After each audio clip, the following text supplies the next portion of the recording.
Open houses and private showings. Step number 3 in the Massachusetts home buying process. Once you begin working with a realtor and have a proof of funds or a pre-approval, this is when you can start getting out there and looking at properties. It's super exciting, but also overwhelming. By this point, you should know exactly what it is you're looking for and where you're looking to buy. If you don't know these answers yet, then you gotta go back to step number 1, which is meeting with a realtor.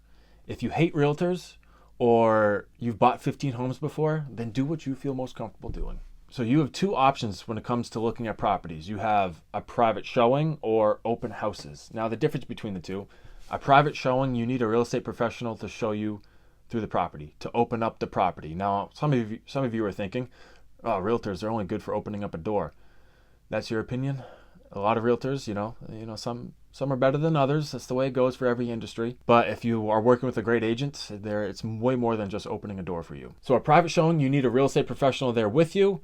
An open house, you can go freely without your real estate agent throughout the period of that open house. If it's 2 hours, then you have 2 hours to go to the property and check it out yourself. Now, when it comes to open houses and my clients going to those without me, I always recommend they leave my business card or my contact info at the open house, so they don't put their info in and have the seller's agent contact them. Instead, their seller's agent's going to contact me, and I don't want their phone blowing up unnecessarily from other real estate agents. A lot of first-time home buyers get confused between a private showing and open houses. Private showing, your real estate agent can't give you the code to the property. If they do, then they can't do that. It's against the rules, because you need a licensed professional to open the door for you and show you around the property. If you were selling your home, would you want a stranger going through your property that's not with a licensed professional? Probably not. I've heard many horror stories of realtors giving out the code, the lockbox code, to their clients to see the property by themselves without their agent. I was on the phone a couple months ago with a lead that was physically inside the property because their agent gave them the code because their agent was busy at that point in time. So he gave them the code so they could go to the property by themselves. That is unethical. We can't be doing that. And when it comes to seeing the property, a lot of people think when they're speaking to a real estate agent on the phone, oh, can we go see this property in 1 or 2 hours? It's like, well, hold your horses. I would say about half of sellers require 24-hour notice to have buyers go see the property, because if they're actively living there, they need a heads up. If they have dogs in the property, they gotta get the dogs out or cage them, do whatever they need to do. So it's not as easy as talk to an agent, book a showing for the next hour or 2, unless the home is vacant. That's a different story.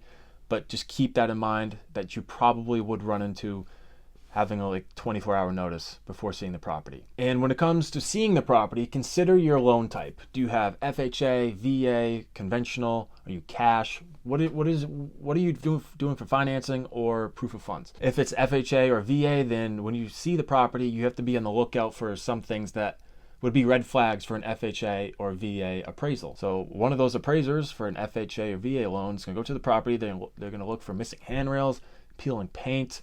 They're going to look for anything that's potentially safety issue. You should just keep that in mind when you're looking at a home, because I'd rather you know right away if some of those things would be an issue compared to 4 weeks down the road when you're under contract and then the appraisal comes back. There's like $10,000 worth of FHA and VA work to make the loan official. We'd rather know that ahead of time before placing an offer. In a conventional, it's a little more lax compared to an FHA or VA. I recommend you look up the differences between the loans and the credit score that's required and all of that fun stuff. And the more homes you see, the more jumbled they all become. Funny how that works, right? So in most cases, I recommend only seeing like 4 homes max in one day, because once you get past 3, they all start to just run together. You can't really tell the difference between each of them anymore from the top of your head. It's like, okay, did that one have the chandelier in the entry hall, or was it this one that had the chandelier in the entry hall? Oh, I can't remember what the paint color of this one was. Oh, I can't remember if this one had the older furnace or this one had the older furnace. Everything just starts getting jumbled together. You get confused. So no more than 4 in a day max, unless it's like a special circumstance. You're relocating from out of state. You're only here for a weekend to look at homes, and that's a different story. So special circumstances, but typically 4 max in a day. This does it for step number 3. Subscribe to the channel so you don't miss the next 11 steps that are coming out, or 10 steps. Don't want to miss those. And if there's anything I can help you with, check the description. You got all of my information down there. Thank you so much for watching this video. And I will see you for step number 4, which is writing an offer.